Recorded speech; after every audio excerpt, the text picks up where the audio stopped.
बिस्मिल्लाहिर्रहमानिर्रहीम। अस्सलाम वालेकुम। आप देख रहे हैं DNN न्यूज और मैं हूं गुलाम ज़हरा। अब रुख करते हैं खबरनामे की तरफ। लोअर देर थाना ओच पुलिस की बड़ी कार्रवाई, चोरी करने वाला गिरोह गिरफ्तार।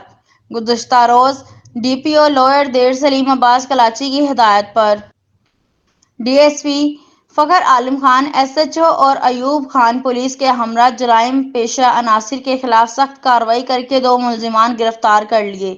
मुलजिमान से बरामद शुदा सामान में 2 अदद बैटरियां, मोबाइल फोन, 2 अदद पिस्टल और नकदी रकम बरामद कर लिया।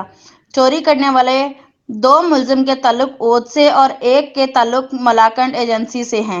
DSP फखर आलम ने मीडिया के साथ गुफ्तगू करते हुए कहा, आइए सुनते हैं हमारे नुमाइंदा आलमगीर उमर खैल के इस रिपोर्ट में। ये जो प्रस्तावक से चंद दिन पहले ये लोअर की एरिया में और साथ में हमारे मुल्क का जो डिस्ट्रिक्ट है मलाकंड डिस्ट्रिक्ट, उसमें एक ग्रुप निकला और उसने वही लोगों से बजोर उनकी गाड़ियाँ लूट की। अब तक के लिए इतना ही। मजीद खबरों के लिए हमारे साथ रहिए।